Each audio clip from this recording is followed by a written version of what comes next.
Hi guys, or guy, or gal, or most likely nobody at all. This is Eric, 50 for Dead Man Radio. This is Life After Prison Doxology. It really isn't a doxology, I just couldn't come up with a better pun. But just pro forma, I'll go through the motions. Shema Yisrael, Adonai Eloheinu, Adonai Echad. And maybe I'll say some nice things about it. But, yeah, this is recording. I'm wearing this in the hopes that you'll be able to hear me better over the lawnmower in the background, which I cannot do anything about. I am filming this on the phone with a little $1 stand I got at the dollar store. Yeah, I found these on the ground, which is great. I went to look at the dollar store and they sell them for $8. I had bought one for $5 and it didn't work, and so I sent it back to the company and they said they were going to send me a new one, and they never did, so I figure I came out even. I find a lot of stuff. When you walk around and when you're homeless, you usually find things, including this, which is a nice little, I think it's got some thermos-type vacuum insulation in it, maybe, and it's got the auto pop, which is a restricted trademark, which means that when I push the button, it doesn't do anything. But when I release it, it does that, which is nice. So I got a bunch of water. So obviously I didn't die on the streets, which I was prepared for. I'm doing this from the South Wilmington Men's Homeless Shelter, and it was a real bear getting in here. It took me a little bit more than a week, during which I didn't die. But I did develop ulcers on the soles of my feet, and they're still there, even though it's been a couple of weeks. But tomorrow I might be able to go out and buy some 4x4s and tape or whatever it is to stick on. The reason it took so long to get in is that they're extremely paranoid about COVID, people bringing COVID in. So you have to get a COVID test, and it has to be less than 24 hours old before they will let you in. Now, they also make us take COVID tests once a week, and I don't know why they don't, well, yeah, I probably do know why they don't just let people come up and take COVID tests. But it's very hard to get a free COVID test because all the places, the Walgreens and the CVS in town, they make you do all of the work over the web, and then you get an appointment, and then you go to your appointment, and later on they tell you over the web that whether you passed or failed. And this place doesn't actually take an announcement over the web. You can't show them an email. You need a piece of paper. So it's a multi-day thing to try to get a test. I did it once and they didn't give me my results in time. I did it again and they still didn't give me my results in time. Finally, I made an appointment at a pharmacy where they actually had an ARNP, and I, unfortunately, because the bus was late, I got there too late for my appointment, and the normal person was rude to me. But the actual ARMP made time for me, not only gave me the test, gave me a nice frozen liquid gel so that I could keep it cold, which was one of my main problems when living on the streets. I kept my insulin in a container of ice, and I used to go beg for ice at the subway. So anyway, this is an improvement. It's not very nice. In some ways it's worse than jail. In a lot of ways it's worse than prison. the food is not very good and not really suitable for me as a diabetic, and I'm not allowed to have food, so I have to work around that. But it's keeping me alive, and I soon may be able to get out for reasons that I will explain later. And those reasons have to do with money. So I've been trying to get money, and I've been trying to get help. And one of the first things that happened is Rabbi Lev of one of the Chabads in town, there are actually several, brought me some insulin syringes and a few bucks, which I used to buy insulin. Brought me $29, which was very nice. Another rabbi from another Chabad, kind of a yuppie Chabad, when I was out on the streets, brought me some food, which was very well appreciated. I mean, I can get food on food stamps, but I have no way to, it's not very good food, and I have no way to eat it. So that's okay. I have been working at the Macedonian New Life Church, and for that, on Thursdays, and I'm going back tomorrow, I hand out food from the food pantry, which is fun, but also the people at CSI and at Z-Works give me $30 for doing it once a week. I was able to get like $120, I believe, for doing some electioneering for somebody, which is ironic. But he seems like a good candidate. He's trying to become a DA, and he's a solid defense attorney, a successful one, and has the right ideas that I definitely do. I have not followed him after that. The other thing is wearing this, which is a motion sensor, and that's for a medical trial.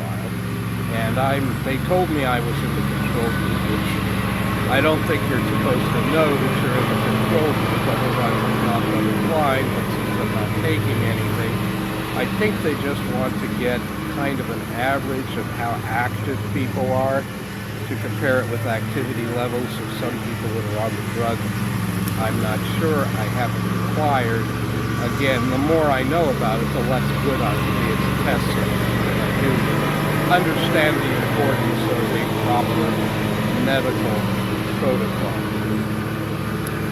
The third thing that happened was that Jewish Family Services gave me 2 Walmart gift cards for $25 apiece, and each one is enough for 1 vial of 70/30 for a couple of days.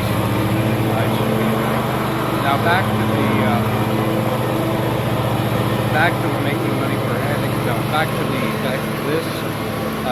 They were supposed to give me like $30 for the first 7 days I wore this, but it's been just a logistical nightmare getting the money on the card. First they sent me 2 cards, and neither of them got to me. Then they handed me a card and it wasn't activated. And but just a couple of days ago, they put $35 on the card, which is good. But the other big thing is that I finally got my pension, or I'm starting to get my pension. Now, it's not a huge amount of money because I work for a public university, and academia is a life in genteel poverty, and I was there for about a decade and a half. But it will certainly help. It's not enough for me to live on it, even at the lowest level of poverty. I could actually afford an in-town suite or a similar hotel for about 3 out of 4 weeks per month if I didn't spend any money on anything else. But it's certainly going to help, and it makes it what's possible. The other thing is I never got my stimulus, the Biden bucks. I had gotten the Trump bucks when I was still in prison. They put it on my prison book in the lockbox. But I applied I filed for taxes almost immediately. It was the second or third day when you could.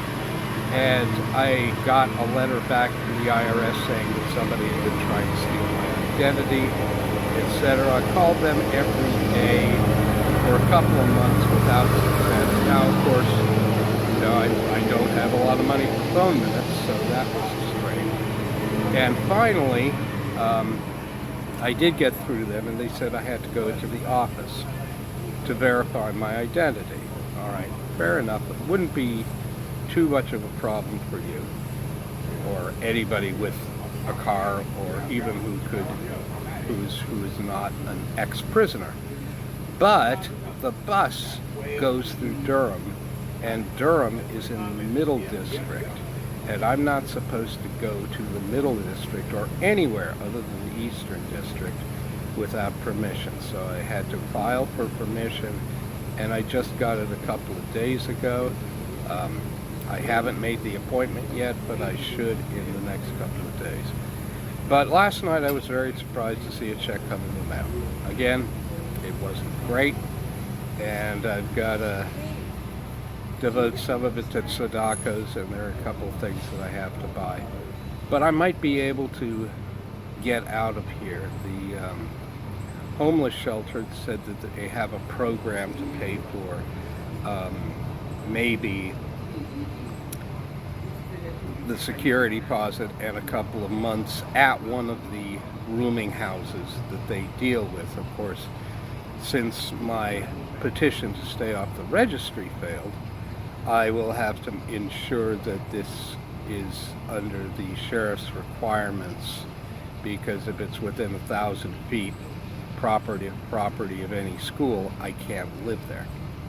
Now, I talked about my petition, and it failed because, well, the judge was almost apologetic and said that she only had to show that the laws were substantially similar. Now, there's a legal meaning of substantial, which means in substance, and in that meaning, they are substantially dissimilar. The provision under federal law under which I was convicted, which I am still trying to prove is completely unconstitutional, doesn't have anything that corresponds in NC law. But I think she used the term substantial in the more popular sense of mostly, because the laws have provisions that overlap. And I want to say a general thing about the federal laws: they tend to be smorgasbords and cornucopias of various little fiddly bits for the purpose of nailing people that they don't like. And that's a problem. I'm going to take a break because actually I can do some editing. So this is just so that you can, oh, it stopped. They make that noise whenever anybody takes trash out. It breaks the alarm. So anyway, I still have a lot of things to do. I have my 2255 challenging the constitutionality of supervised release. I have a habeas corpus that I'm going to file at the state level against the registry. And I also have the possibility of suing on behalf of third parties that will be chilled by what, after all, is unconstitutional overbreadth. I have absolutely no belief that any of this will work, but I don't think futility is any reason to violate one's civic duty. In fact, it makes it more important. And that's why I'm still filming these videos, despite having no evidence at all that anybody watches them. Well, I'll take that back. I know one person who has watched the original Life After Prison video, and that was Harvey Silverglade. And that's because I sent him a link. He wrote me back and he said he loved it, but he pointed out pointedly, especially the part where I plug his book, I didn't have the heart to tell him that since nobody watches my videos, he probably won't sell any because of it. But I'll send him the link to this, and maybe that'll break it to him gently, so to speak. So I have stuff to do, but it's very difficult to do here because of their paranoia about COVID. They don't let people out during the day. And the only way you can get out is to have a medical excuse or an actual court date. And so all the legal stuff I do Well, I might be able to persuade them to let me file papers if I had them, but there's no printers here. There are computers, and I had to get permission to use them, but I only have permission to do job searching on them. Whereas at NC Works, I could do pretty much everything I need to do, including print. And but I managed to convince them to let me out on Fridays to go to NC Work, but it's only Friday. I do other errands here and there. Now, if you're unfamiliar with the supervised release system, it may surprise you, that is, if you exist, which I have my doubts, that there are so many restrictions on what you can do. And in my case, the judge put me on supervised release for the rest of my life. I have the right to petition to get off it or modify the terms after a year has passed, although one lawyer said it was 2 years. I haven't been able to verify that. But I think this is futile as well. I'm going to do it, but it's futile as well because it goes back to the same judge who made what if anyone other than a judge had done it, would have been called a lie to dismiss my petition 2255. The 2255 I file on supervised release will go back to the same judge. I found this surprises people, but essentially there is no independent review at the federal level. At the state level, if you have a petition, it goes usually, here anyway, to the judge who specializes in that petition. But at the federal level, they just assign you to a judge. They make sure you have to live in the district of that judge for the purpose of making you go back to the judge, which is, of course, exactly what you want to do. If you want to imprison people politically, you want to make sure that they can't get away. At some point, I'm going to try to get into another circuit because Harvey has told me that the Fourth has been the worst circuit for a very long time. And I believe him after looking at the case law. But that's going to take some time, and there are serious time limits on federal filings. How convenient! So I'm kind of stuck here, trying to figure out a way to survive until that happens, knowing that precious days and weeks and months are slipping away, which is how the system is designed to work. Should surprise nobody. Now, another good thing that Jewish Family Services is doing for me is they've come up with some information on some new low-income housing complexes that will open in January, maybe, for some of them, whatever. There's going to be a staged opening, which will be nice because once they open, that's when any waiting list starts, and if I get in on the ground floor, so to speak. Again, I have to have this all approved by the sheriff.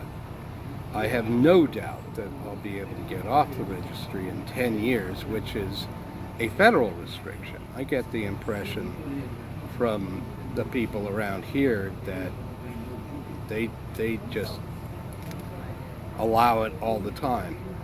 But it's again, it's a federal requirement, and it's designed for the purpose of having political imprisonment. I know you don't believe that. I know no American believes that. I know no American will believe that until they get stuffed into the ovens, and by which time it will be too late. Another part of the futility of making these videos, because Americans just don't listen. I mean, look how the Democratic Party just acted all surprised when the Dobbs decision came out. It was just, oh my God, we didn't expect this was going to happen. Yeah, you did. Yeah, you did. You just don't care. Now I'm getting a little bit depressed, so I'm going to take another break. Well, that was cool and refreshing. So I'm back. Now, another thing I've been doing is I've been trying to resurrect my decrepit skills in software development. This is not easy. First of all, I was in federal prison. They had a strict policy against any books about programming. There were books about programming anyway. I read one on Python, which was, Python is trivial. It took me about a day to do that. But I also read one called Eloquent JavaScript, which is really very good. And of course, when JavaScript came out, I dismissed it as a hack like PHP. But it's turned into a very sophisticated language, and it handles asynchronous processing in a very sophisticated way and well. And then I found out, after I came out, that Java was originally intended to be a Lisp-like language, but whatever company it happened to be said, call it JavaScript and make it look a little bit like Java for the marketing. Well, nobody remembers Java anymore, and now we have that terrible name JavaScript. But under the Algol 60-like syntax is a fairly sophisticated Lisp-like language.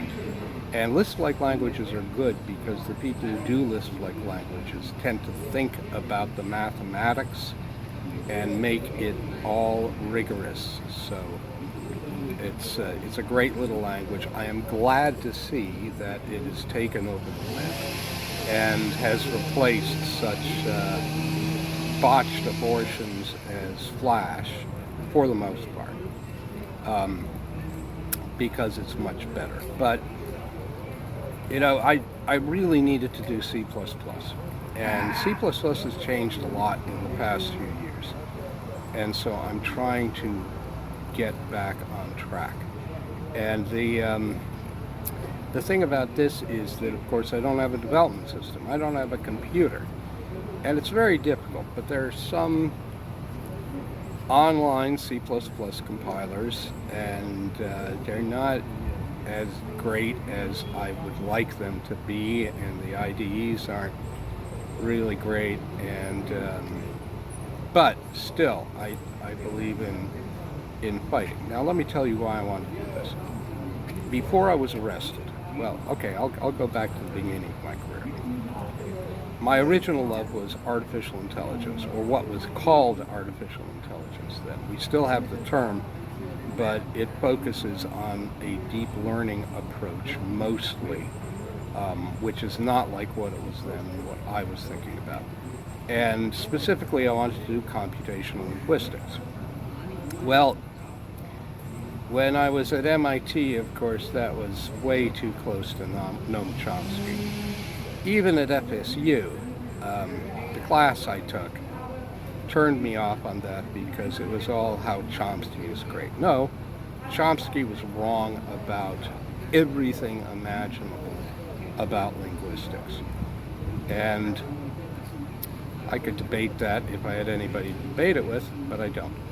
So what I did was I was keeping track of the developments in, well, anyway, back then. So I switched my planned career to scientific visualization, which is a fancy word for computer graphics applied to science. Was on the faculty of FSU with the Supercomputer Computations Research Institute for a decade and a half, and which is how I got my very small pension. And did that. Politics caused that to implode. I switched to teaching English as a foreign language. Didn't make money doing that, and besides, my wife at the time got a brain tumor and personality changed, and I needed fast work, so I went into software development. Did a lot of things there. Designed the new electronic security system for Reagan and Dulles airports, etc. So, well, you can get by that. The federal government has probably had their eye on me for a long time, but never mind that for now. Anyway, a few years back, a couple of years before I was arrested, I looked at the field. I got on some social media and found out that cognitive science had essentially replaced, and cognitive linguistics in particular, had essentially replaced all the Chomskyan ideas, which was great because they were all wrong. And cognitive science is very good. And even though it traces its roots, although cognitive scientists don't understand this, back to Nietzsche in the 19th century, and even before that, Charles Peirce, although I haven't been able to read any Charles Peirce since then. I have been getting all my information from YouTube videos. I decided it was worthwhile to get back into it, and I could finally make a contribution because the field had caught up to my original ideas. And I got a lot more ideas, new ideas, obviously from the research in cognitive science. So I was working on a prototype or pilot of what I called I called it the multi-parser. And now I call it P-Funk. And I won't explain what the acronym is for. But it was because of a book somebody had recommended, said this is cutting edge stuff. It's a book called From Molecule to Metaphor, a Neural Theory of Language. And I forget the author right now, but never mind. You can look it up. You're allowed to use a computer, even if my access is limited. And it was not exactly what I was looking for. I was looking for academic papers with a lot of meat, but it was sort of a nice overview. And it made the assertion that it's impossible, or at least impractical, to parse a sentence all possible ways. And my response was, oh yeah? And so I sat down and did it. And it was really pretty good work. But it was just a pilot, and it was written in Perl. Now, I've got to say that there was always an ethical problem, because I knew that if I would do this, I would be developing a technology that was way better than anything Google had, and which the NSA would use massively to increase surveillance of the American people. And I didn't want to have an ethical problem doing that. And so, I don't know. But I did it anyway, just as a mental exercise, and I did a pretty good job. Now, I am not paranoid enough to think that this is why they targeted me politically, because I don't think that they have anybody in the NSA who can understand Perl programs, especially ones I write. I don't even understand the Perl programs that I write. It was just a hack to try to see if all the stuff that I was thinking about was feasible. In prison, I did a lot of work on paper, including the linguistics, but also how I was going to design it. And I decided, well, I've got to bite the bullet and do it in something fast like C++ with inexpensive multi-threading, because essentially every computer now has multiple cores, and if you do multi-threading, you get multi-processing for free. So I could do a lot faster and a lot better than this. And I've tried to go it the opposite way. Instead of hacking it together in Perl, I'm trying to design it properly. So I've been writing code. I have about 1,000 lines so far. And it's not very impressive because it can't really parse even the simplest sentence. But everything is regular and well designed about it. I mean, it uses Unicode with UTF-8 built in. It does case folding for finding words in the lexicon. I have multi-threading active, and I can turn it on or off and compare the run times and see if things break and stuff like that. I'm looking at doing my first actual language. There's a Richard Feynman poem, and it goes like this. I wonder why, I wonder why, I wonder why, I wonder. I wonder why, I wonder why. I wonder why I wonder. This is very simple grammar with 3 words, but endless possibilities on how you would parse just the words together. So the next thing I'm going to do is try to see how fast it can figure out all possible interpretations of that string without punctuation and with punctuation. Now I want to see if it can produce it with correct pronunciation, or the kind of clues that we might use for a speech synthesizer. You just heard, by the way I read it, how I want that to be parsed, even though the words aren't changed. And there are scores, if not hundreds, of other ways of parsing that one line. It's a bit like the buffalo, buffalo, buffalo, buffalo, buffalo, buffalo, buffalo, buffalo, buffalo, buffalo, buffalo. You know, you can play games with that. And this is what I'm testing, not the parsing per se, because I think I've got that down pretty well. But the multiprocessing, the way of doing this in such a way. Oh yeah, it also will detect misspellings and put hits on the results for that. And at the end, like the multiparser, it will sort them in descending order of likelihood of each particular parsing. The multiparser could detect puns, and it could detect double entendres, wordplay. So the classic linguistic example, time flies like an arrow, but fruit flies like a banana, is no problem whatsoever for it, and it figures out all four possible major parsings of that sentence, including one of them I'd never thought of before, but which is actually correct, although you need to understand Doctor Who and Frank Zappa to have it make the slightest bit of sense.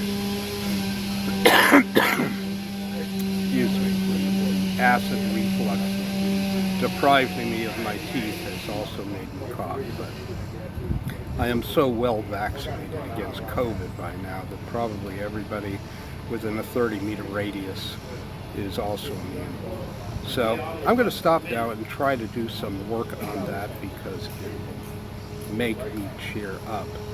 And I think I've resolved the ethical issues. I'm just going to do it. Because in prison and here, I found out how little people care about their civil rights.